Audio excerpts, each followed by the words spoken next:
Alors bonjour à tous. Vous savez peut-être qu'on définit un quatuor comme étant un groupe de 4 personnes chantant également au sein de ce groupe. 4 têtes pensantes qui ont une vision d'avenir pour le groupe, mais parfois, avec 4 têtes pensantes égales, bien des divergences d'opinion. On pourrait comparer votre entreprise à un quatuor. 4 actionnaires, amis depuis toujours, qui ont une vision d'avenir, mais parfois les opinions sont divergentes. C'est pourquoi nous, la firme de consultation ELA, composée de ma collègue Ève Provencher, de mon collègue Léo Bossel, ainsi que moi-même, Anthony Provencher, sommes ici pour poser nos recommandations sur diverses décisions que votre entreprise doit prendre. Donc, nous sommes ici pour poser nos recommandations sur les différentes modifications à apporter aux états financiers de votre entreprise, poser nos recommandations sur les différentes options de financement qui vous sont proposées pour l'investissement de votre projet, ainsi que toute autre information que nous jugeons utile à vous poser. Pour ce faire, nous allons procéder au plan de la séance, qui est des faits saillants. Nous allons ensuite procéder à l'analyse des états financiers pour poursuivre avec l'analyse des options d'investissement. Nous allons terminer par nos recommandations et une brève conclusion. Commençons dès maintenant par les faits saillants. Donc, vous êtes 4 actionnaires à part égale.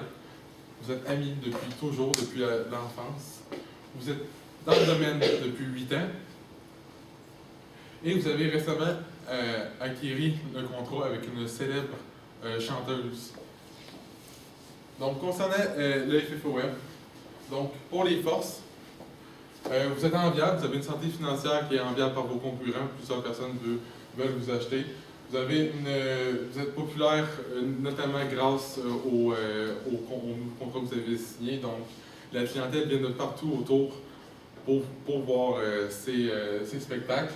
Côté point amélioré, donc la comptabilité, votre comptable n'a pas de formation propre dite en comptabilité et vous êtes présentement en conflit d'intérêts au sein des têtes pensantes. Donc, pour les opportunités, vous avez l'opportunité de nouveau projet, donc studio d'investissement, loge et appartement pour Mme Angela. Et côté menace, bien sûr, la concurrence règne toujours. Si on peut passer tout de suite aux ajustements aux états financiers. En fait, une des modifications qu'on a retrouvées, c'était en fait à propos du décor. Le décor, il avait pris l'humidité, donc il était plus bon. Donc on devait l'enlever, en fait des immobilisations. Il y avait aussi un amortissement qui avait été cumulé, donc il fallait aussi l'enlever.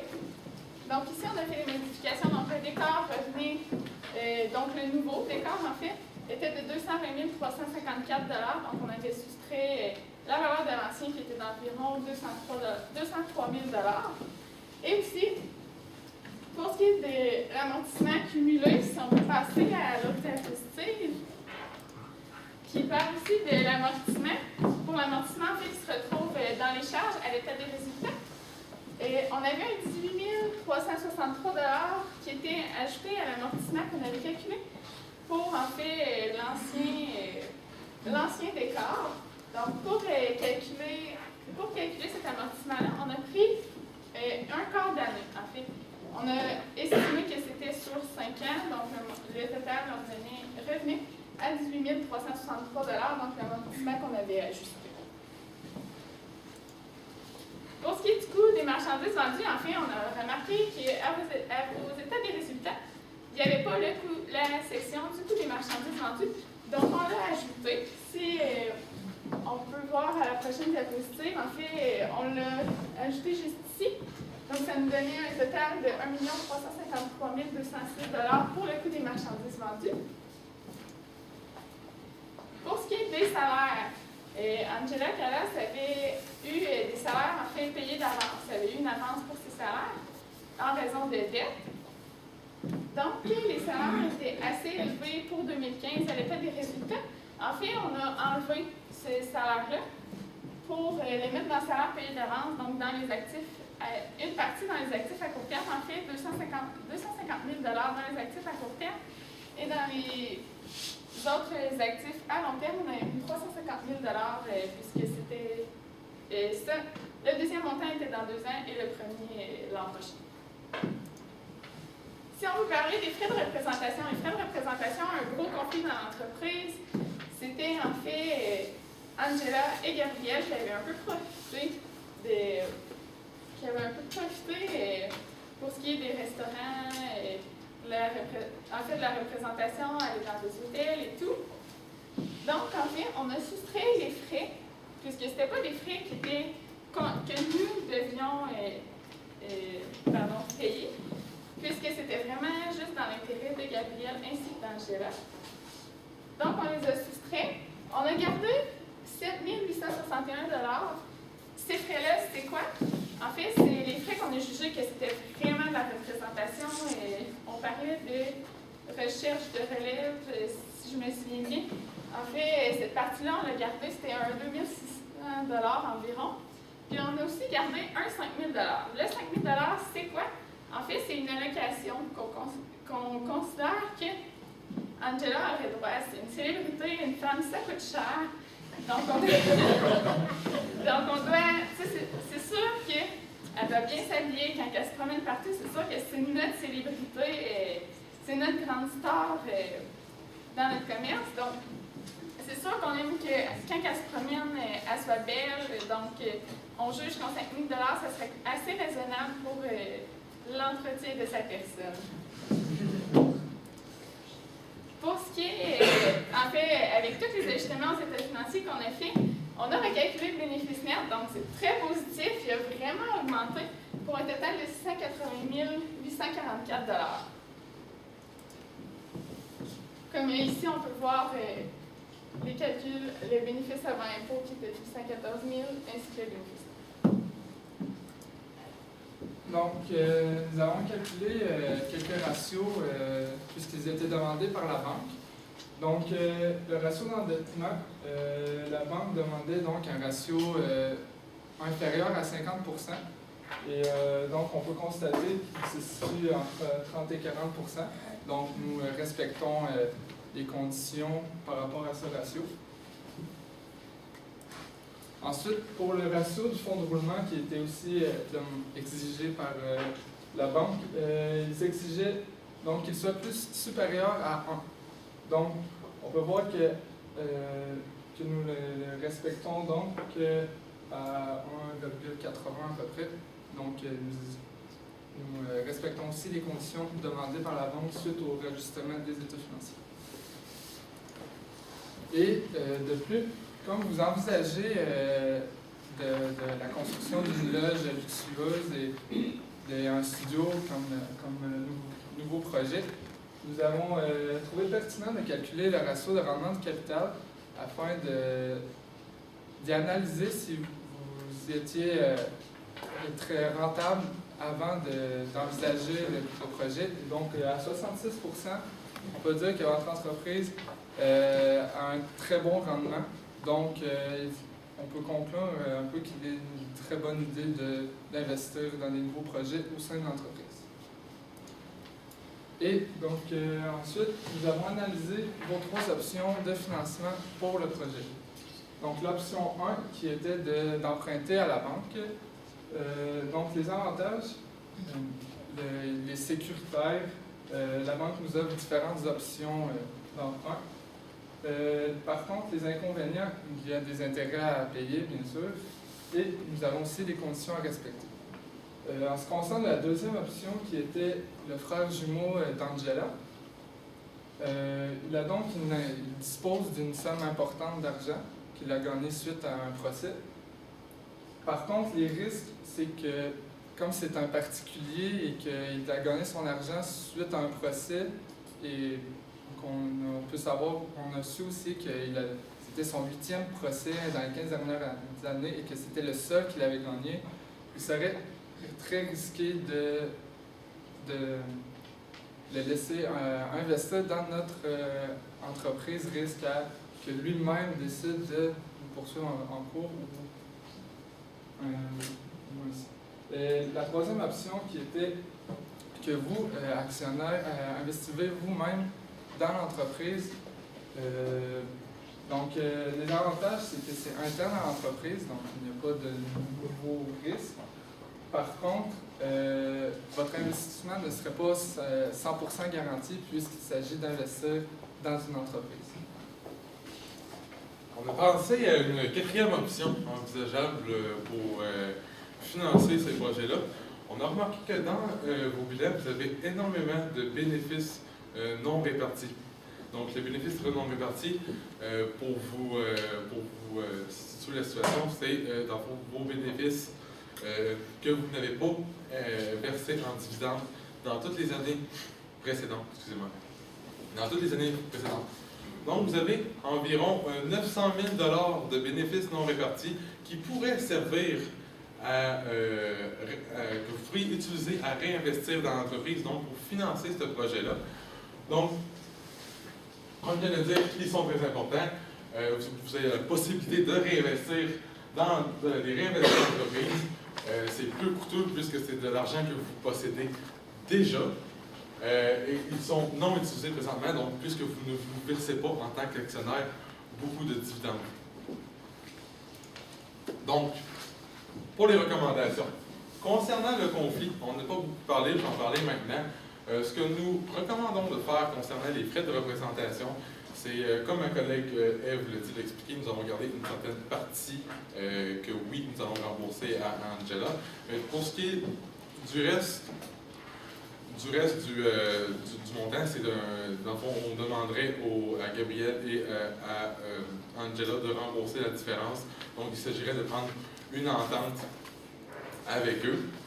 Et concernant les conflits qui règnent dans l'entreprise, premièrement, nous, on vous suggère de régler ça, si possible, à l'interne.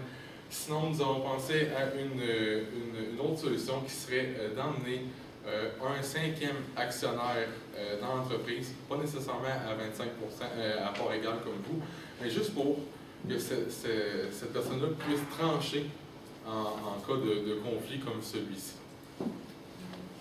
Ensuite, nous vous recommandons aussi de procéder à des missions d'examen pour, pas nécessairement faire auditer vos états financiers, puisque ça peut s'avérer être coûteux, mais une mission d'examen qui amènerait un comptable externe à venir vérifier vos états financiers et qui assurait la bonne et due forme de vos états financiers et le peu risque d'erreur.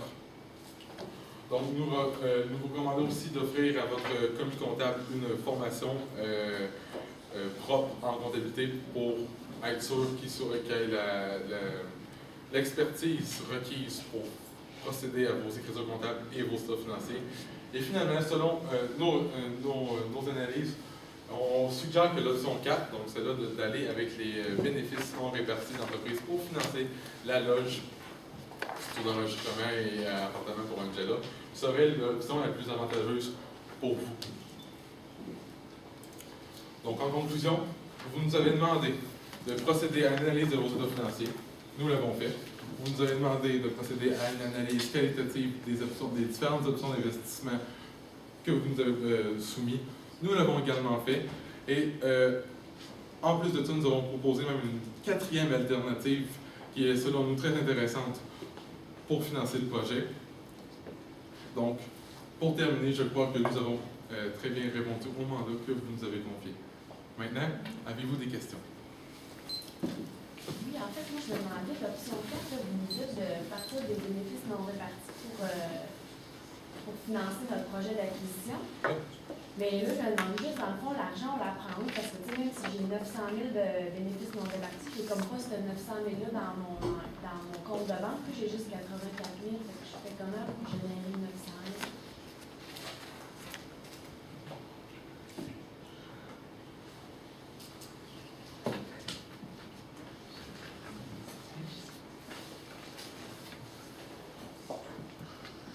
En fait, selon nous, la définition même de bénéfices non répartis, c'est les bénéfices nets que vous avez faits au cours des dernières années. Donc,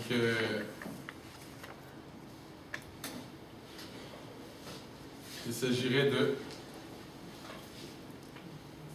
C'est des bénéfices nets non répartis que vous avez générés au cours des dernières années. Donc, c'est de l'argent que vous avez encouru au cours des dernières années. Donc, il serait supposé être encore dans l'entreprise. Par rapport aux revenus perçus d'avance, là, que le comptable a décidé de prendre les revenus qui avaient été payés en décembre, puis de les envoyer en reçu d'avance, étant donné que le spectacle était seulement en janvier, est-ce que vous êtes en accord avec le traitement qui a été fait? Bien, en fait, selon le principe de réalisation, un principe comptable reconnu, le principe de réalisation vient dire que la vente doit être comptabilisée seulement lorsque le service ou le produit est livré. Donc, puisque on parle d'un billet de vente, d'un billet de spectacle ici, le service étant le spectacle n'est pas encore rendu. Le client en tant que tel n'a pas encore eu droit à ce spectacle. Donc, selon nous, le service n'a pas été rendu, donc il est correct de passer cette écriture aux produits perçus d'avance. Même si les billets sont non remboursables? Oui. Okay, parfait. Au niveau des départs, on en a parlé que je les enlevais, les immobilisations. J'ai pas trop compris comment ça se passait. Y a-t-il un impact dans mon résultat pour ces... Pour ce qui est des immobilisations au niveau de l'amortissement? Oui. Oui, en fait, si on pourrait dire, c'était un 18 000 en fait, que je crois que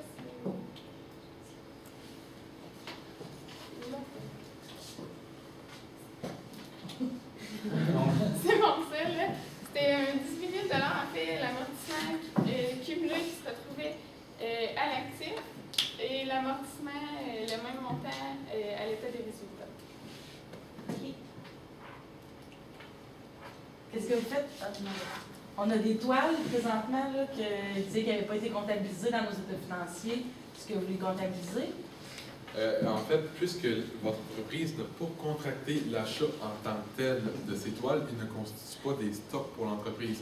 En fait, c'est une entreprise que l'artiste, lui, va devoir comptabiliser dans ses stocks, mais pas votre entreprise.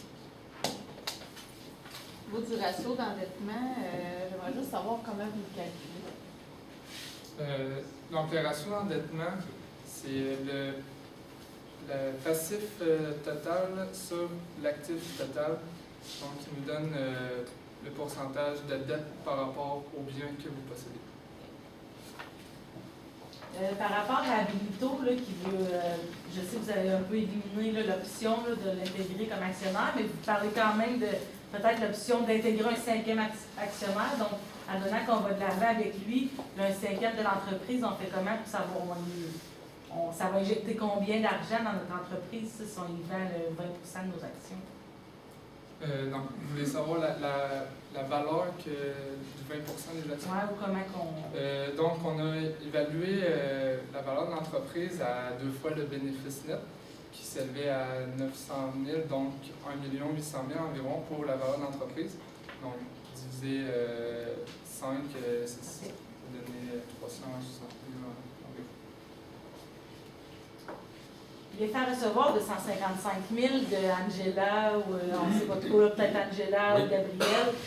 Étant donné qu'on sait que Gabriel n'a pas les fonds pour investir présentement et injecter des fonds dans l'entreprise, et il a fallu devancer les salaires à Angela pour l'aider financièrement. Est-ce que vous croyez qu'ils vont être en mesure de nous rembourser les sommes dues? Bien, c'est une fois qu'il faut faire, comme je l'ai dit dans ma présentation, prendre une entente avec ces deux. Tu peux choisir de continuer ou non. Prendre une entente avec ces deux. Mais si tu l'as dit correct, j'avais juste pas. Ah, bien, Parfait. c'est bien. C'est bon, merci.